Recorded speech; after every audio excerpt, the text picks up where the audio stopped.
What's going on, guys? Welcome to another edition of what's going on here on the Narik Chase channel. I'm going to be trying something new.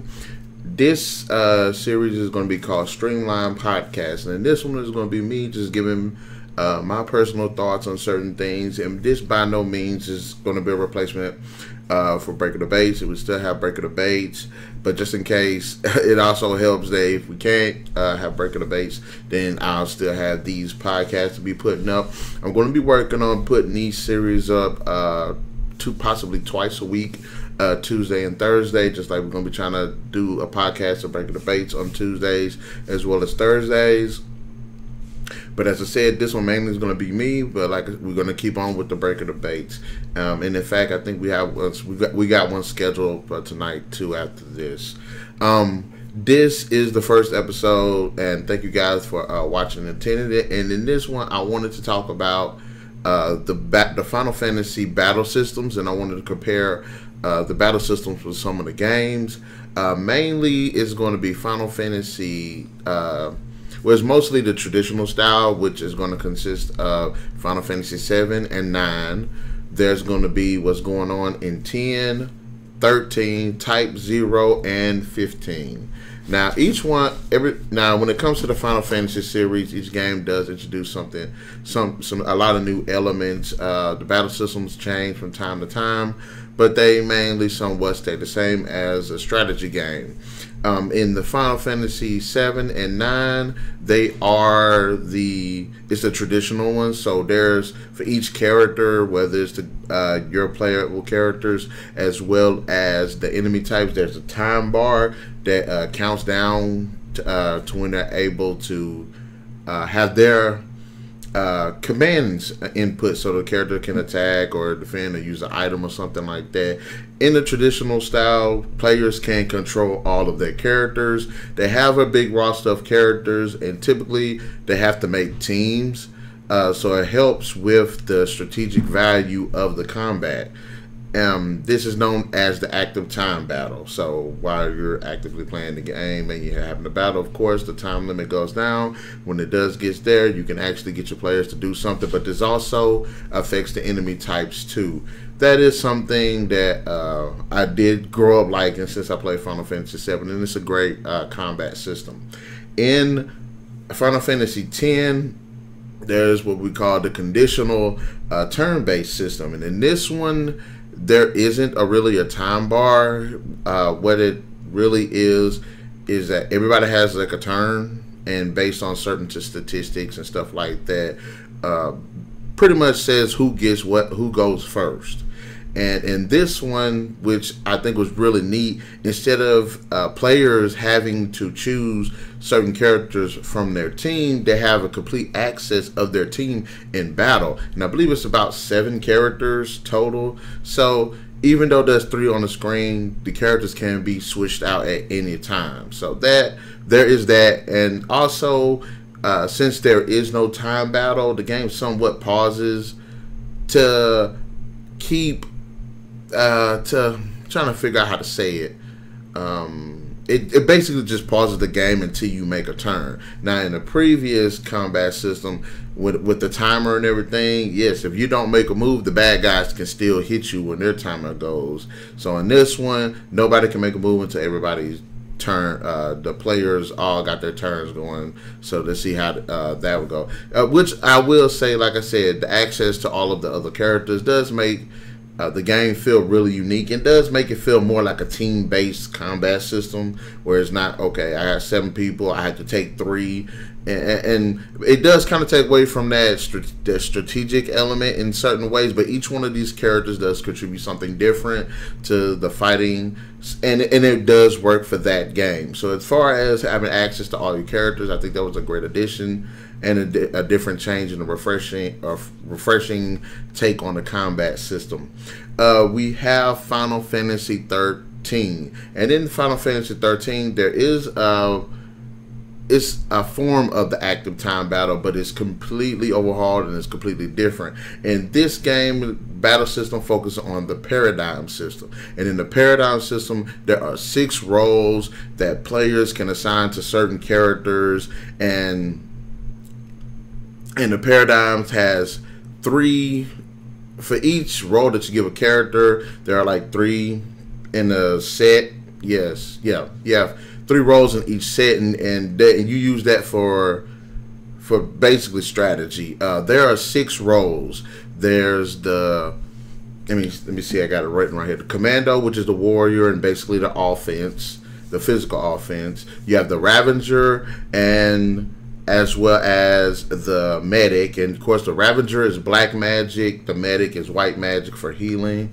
You have the saboteur, and you have the synergist. The saboteur gives status ailments to the enemies, and the synergist gives status boosts to your allies. And then you have the sentinel, which is basically defensive magic. And you can have these like different paradigm sets, and you can switch them to where one character is completely offensive with a defensive character and a medic character. Also, you can have it to where it's 2 people are defensive, 1 person's offensive. You can have 1 person that's defensive, 1 person that does status ailments, and 1 person that utilizes the Ravager skill. You can have 2 people that use the Ravager skill as well as a medic. So there's a lot of combinations, and the game does a great job of utilizing that against the enemies. Now, in this game, unlike Final Fantasy X, as well as Final Fantasy, the original Final Fantasy games, you only can control 1 player, and the AI ends up taking control of the other 2. But you do have somewhat of control over your characters when you utilize the paradigm system. They can have the attacks. They can attack and defend the way that you want, based on how you build the paradigm system. Also, there is I need to stop saying in this combat system, 2 moves have certain selections. There's this thing called an AT bar, and based on what move you have, depends on how much of that bar is used, but you can only go by how much of that bar. So if you have maybe 4 bars, if you have an attack that takes 3 bars, and then you have an attack that does 1, you got 2 attacks. But if you have 1 attack that takes 4 of those bars, that's the only attack you can do. So again, that it goes with strategy, and usually if it's more than like 1 or 2 bars, then it's a pretty powerful attack. So it works like that. And then ATB bar does extend over the course of the game, so you do more attacks. And that's one thing that I think is actually pretty good about that one. I didn't like Final Fantasy XIII's combat system at first, but then when I got used to it, which they do have another part of it called the chain gauge, where if you hit the enemy in a certain sequence with the certain abilities based on like their weaknesses and stuff like that, you can ultimately stun them and increase the damage that you do to them. And that's another thing you end up getting used to. But once you get used to it, it's actually a pretty good system. There is for the Final Fantasy Type 0. Now, I haven't played all into the game, but I'm just getting into it. So that's just the gist of what's the gameplay. It's a real-time active battle, which I thought was pretty cool. And you can only pick 3 members at a time from this roster of probably about 14, maybe 15 characters. It's a lot of characters. Now, I do like how you can control these 3 characters. You can, of course, you control 1, and then the AI takes care of the other 2. But you can alternate which one you can control them. So you can switch characters of the one you can control, which is pretty cool. And another good thing that I did like about the game was if one of those characters die, you can switch those characters out with what they call reserve. See, the 3 characters you have are active. The rest of your team is reserved. So if one of your active members dies, you can switch that member out for somebody you have in reserve. So if a battle gets pretty tough, you could potentially end up fighting with all the characters. But that's like the only way you can dig into your reserves. It also kind of makes the battles more strategic too, because certain characters are good at certain things, and you have to change it up on the type of enemies that you're going to fight, and as well as the different situations. So there's a lot to like about that, and I'm still getting used to that system. And finally, we have the Final Fantasy XV, which probably is the most active which active one is called the active cross battle system, and then this one is basically a hack and slash, somewhat similar to Crisis Core, because you know Final Fantasy Type Zeros was similar to Crisis Core 2, but this one is, you know, you can run around, you can jump. There's a new system ability where you can do this warp jump or warp attack, and it's pretty cool. It's where you just pinpoint the location that you want to warp to, as well as the enemy, throw your weapon, and you would teleport to it. And that was pretty good. You can jump around, you can run around. If you're in the middle of a battle that's a little bit too hard, you can run out of the circle of range of that fight and in the battle. And you only can control the main character Noctis, but the AI controls the other 4 characters, and they can and they do a lot as far as the combat. They can heal you, they can help defend you. You can actually do team-based attacks depending on your input in the game. So there's a lot to like about the Final Fantasy 15 combat system as well. But which one of these is actually the best in terms of possibly action or strategy? As far as the action, like I said, I'm used to all of them, and I think they're all pretty great. I do like 13s, especially when I done gotten so used to it.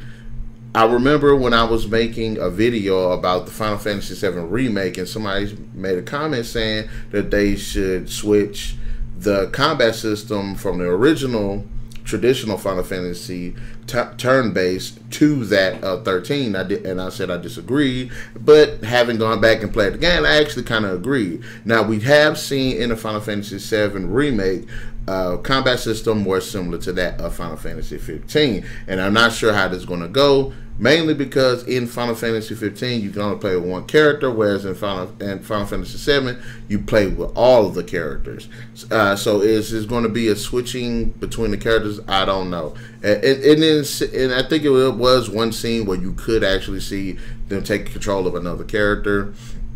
But that is that right there. So I'm not really sure. I do like the original turn-based. I think it is pretty cool, and it helps with strategy. Haven't never really had an issue with it. I do like the fact that in 10 you can control all of your characters. You can switch them out at any time. So if the fight does go one way, you figure you want to change up your strategy, you automatically can, because you have a different character that you can bring into. So, you know, I think that's actually pretty cool, because at one point you can be fighting offensively, realize you get your butt kicked offensively, turn around in the same battle and introduce defensive capabilities. Or if you need to focus more on magic, you have that. So I do like, if it is like a turn-based, I think I could actually say that 10 might actually take it. But also, again, like Final Fantasy 13, because it does force you to be more strategic when it comes to your battles.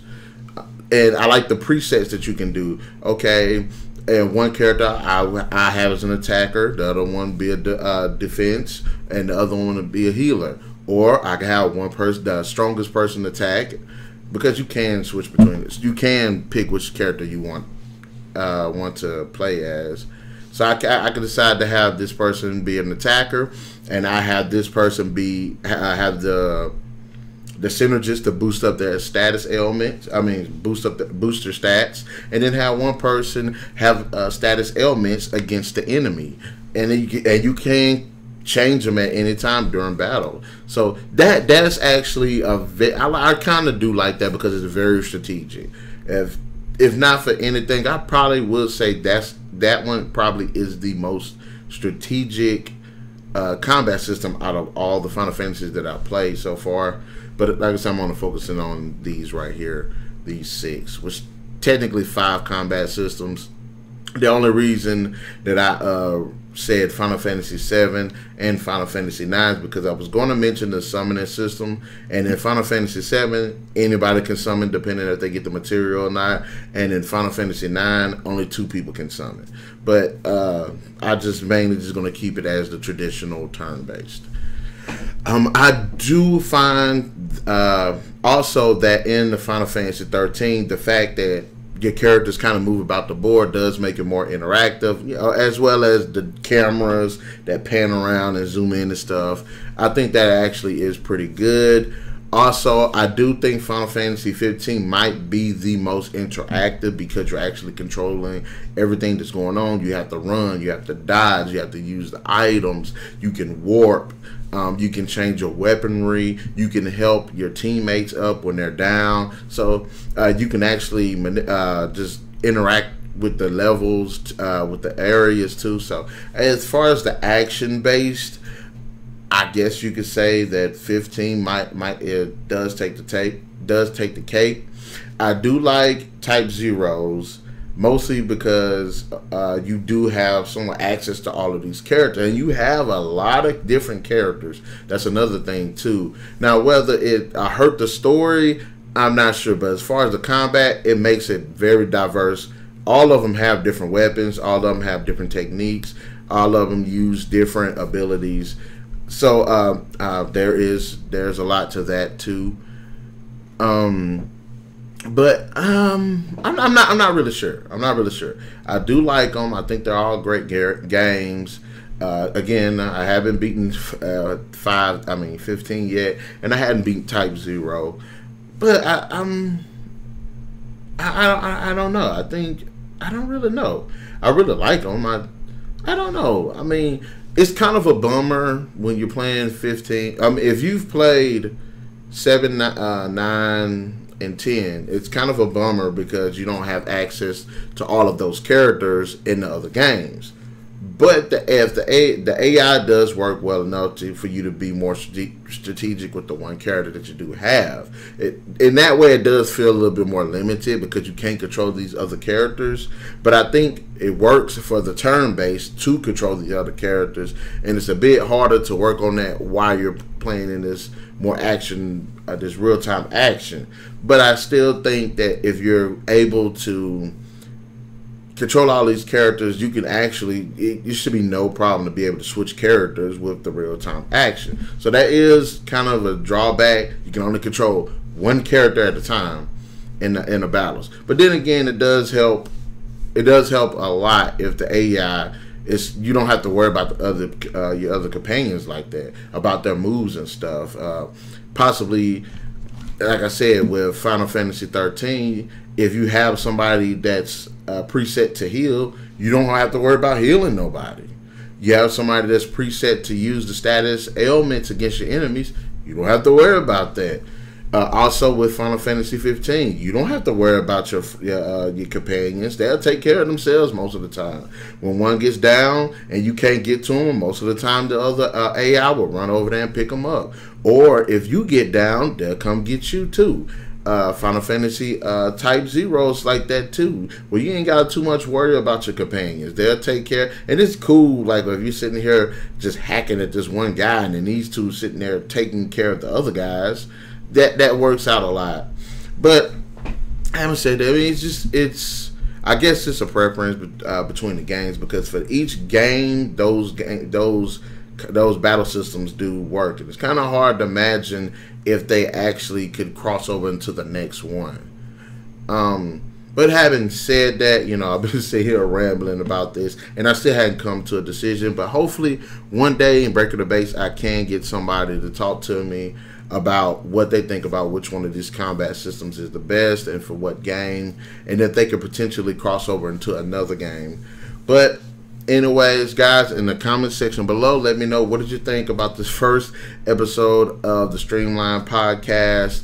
And also let me know what you think about which one of these battle systems is your favorite. Now, I know I didn't go with Crisis Core, Dirge of Cerberus, Dissidia, any of the other Final Fantasies, but I'm not talking about Crisis Core, hadn't played Dirge of Cerberus, and I'm not talking about Dissidia, even though Dissidia is pretty awesome. And most of the other Final Fantasies I haven't played yet. But anyways, tell me which one of these battle systems is your favorite. And also be sure to hit that like, share, subscribe, and that notification button to get the best of what's going on here at the Narik Chase channel.